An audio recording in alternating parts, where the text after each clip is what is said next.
to come from. We have agreed with you that we must begin to live within our means and to begin the journey to slow down on borrowing, because borrowing is becoming a threat to our economy.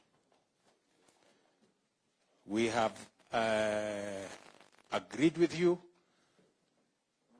that we are going to be regular in making sure that you have information that is necessary for you to make the decisions that you have to as legislators, as people who appropriate government resources for us to run our programs, and as people who provide oversight over what we do as government. The economy is the basis upon which this election was prosecuted. And you now understand where we are in terms of our economic position. We have explained to you our Kenya Kwanza plan. We have explained to you in detail, many of the professionals who are here. We have explained to you matters to do with agriculture and what we need to do with agriculture so that agriculture can lift our economy. And when we say agriculture, we mean from productivity. We have agreed that with appropriate intervention, we can increase our productivity without necessarily increasing the acreage of the land we are using under our agricultural activities. We have agreed with you on how agriculture is going to be used to stimulate and to spur our agro-processing, value addition, all the way to manufacturing and job creation. You now appreciate why UHC can become a reality in the shortest time possible, and the necessary interventions we have to do when it comes to reforming the National Health Insurance Fund and making sure that it works for everybody and leaves no Kenyan behind. You have heard here that every year, 1 million Kenyans run the risk of being destitute because of illness. And that is why it is necessary for us to urgently reform the NHIF and roll out our universal health coverage plan, which we sold to the people of Kenya, and that is why they elected us. We've also agreed on what we need to do with our housing plan. You now understand better why this housing plan is not just about building houses. It's the whole concept of transforming communities and transforming our nation. Getting the people in slums to live in decent habitat. Making sure that we create more home owners than rent payers. We also ensure that through the housing plan, we also make millions of our young people to have jobs. We have desegregated the housing plan so that it also begins to create industry. Every item. You know, we have agreed that we are going to standardize doors, windows, hinges, and everything else so that it is possible to produce doors en masse, it is possible to produce windows en masse, it's possible to produce all the components of a house en masse, create industry. You heard from the gentleman from Gong Road how they got a contract of 120 million, the people on the roadside, because of the power of aggregation. I think we've also agreed with you that we have among the lowest saving as a percentage of GDP in our region. It is not possible for us to continue contributing 200 shillings and pretending that we are doing anything called saving. It is not saving. It is a joke. And we have agreed, and we have been taken through the numbers here, what savings can do for our country. In fact, savings is biblical. I mean, it's, honestly. Yeah? The Bible says, a good man leaves an inheritance for his children.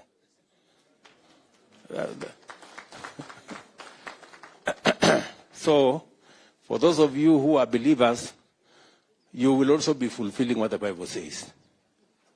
And you could possibly go to heaven. for saving, you know?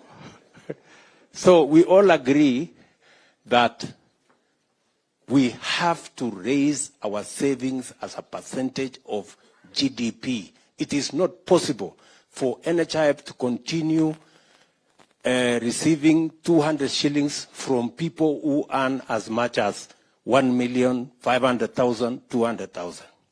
You have heard that it's even becoming expensive administering the 200,000. We have just been told here, if you continue with the 200 shillings, it is better to stop.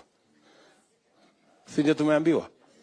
So, good people, we have to do the necessary reforms, change the law, amend the regulations so that we can save appropriately.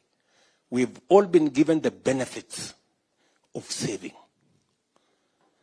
It not only secures our future, it gets us the resources to implement and grow our country, to implement our plans, to fund our development, so that when we fund our development, we create jobs.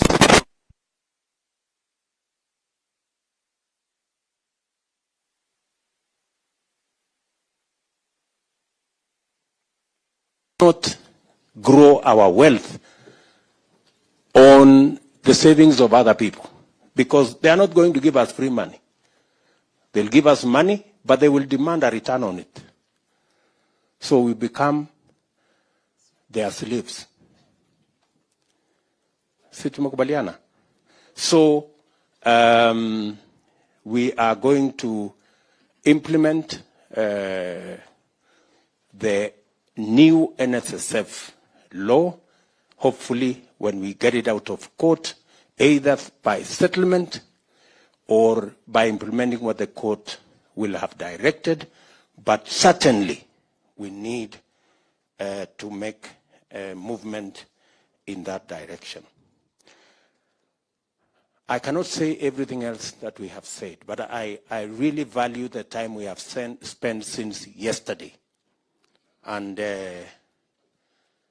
I appreciate that many members may have thought we would come to Naivasha and enjoy ourselves. Unfortunately, it has become like CBC.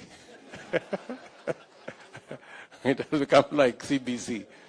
Too much homework. And so, but I am sure we'll get another occasion to enjoy ourselves. This was a very important session. I'm sorry we have pushed everybody to the limit, but we all agree that we have taken a lot of valuable information that will help us prosecute our work in Parliament and everywhere else. So tunakubaliana hivyo. I also want to say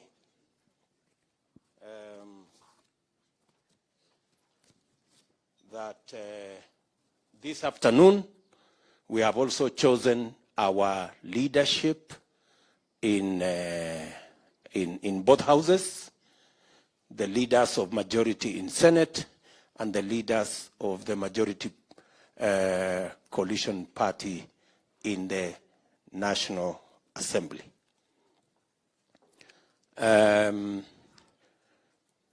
Our friends on the other side will choose the leaders of the minority because they are the minority.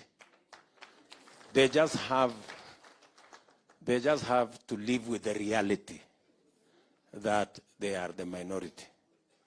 Let us not have an unnecessary contest as to which side is the majority. Since they lost the instruments of coercion, because the only way they had a semblance of numbers is when they could use the police and the DCI and the EACC and the KRA and all these other institutions to intimidate and blackmail and threaten people. Since the people of Kenya stopped them from having those instruments, they have taken their place because freedom has come to Kenya. And people, everybody can make a choice that their own independent choices without blackmail and threats and intimidation. So our leader of majority in National Assembly is going to be the Honorable Kimani Ichung'wah, the Member of Parliament for Kikuyu. Congratulations, Mheshimiwa. Tumpigie makofi huyu jamaa. The Deputy Leader of Majority in the National Assembly is Owen Baya, the Member of Parliament for Kilifi South. Kilifi North, sorry. Pigeni makofi.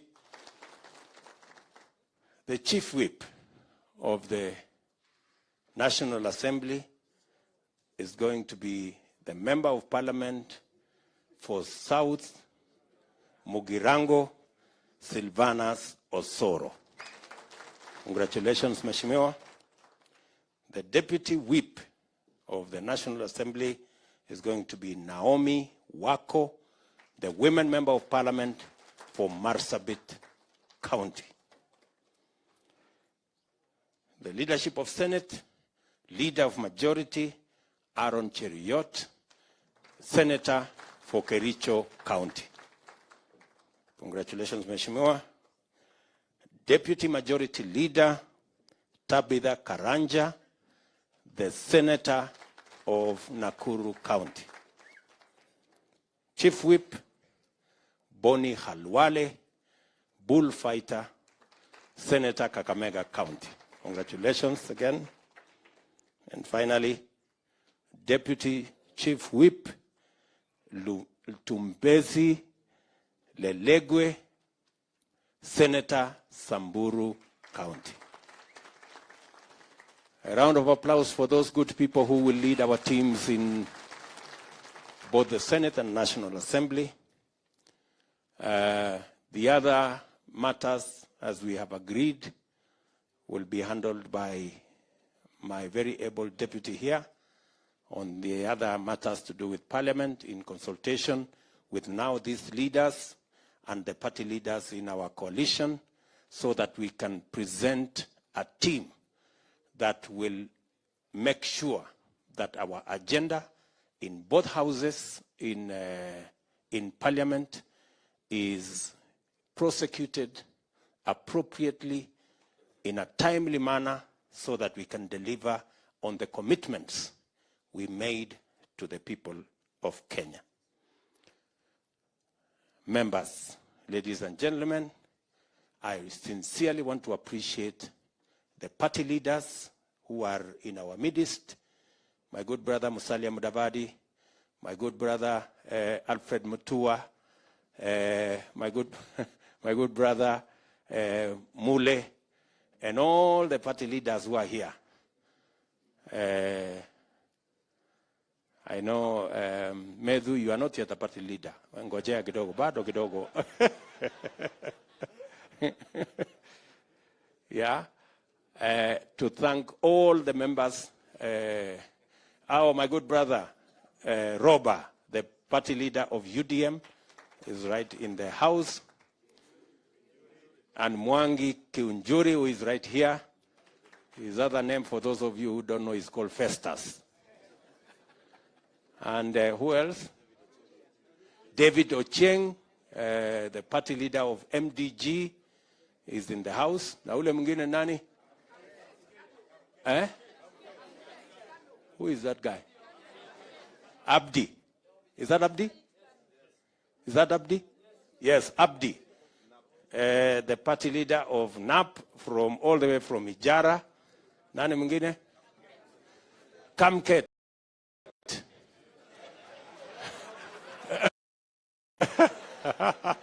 The Jogo man in our midst.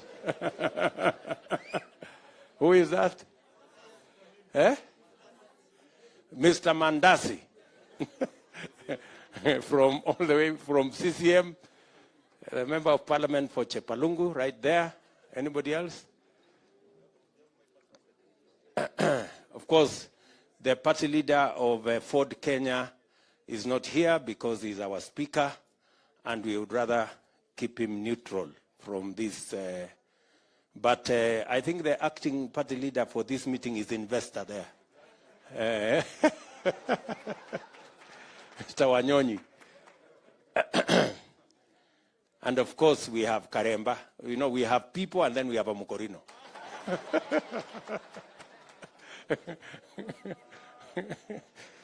Okay. So, members, congratulations to all of you for making time so that we can engage in this meeting. I wish you the very best in the rest of the balance of the meeting. I think we can conclude this meeting there now so that we are all free to enjoy the balance of the evening, and then we can leave tomorrow morning. So, asanteni sana. Is there anything? Okay, I think that concludes the business of this parliamentary group meeting. Asanteni sana, and may the good Lord bless you. Asanteni.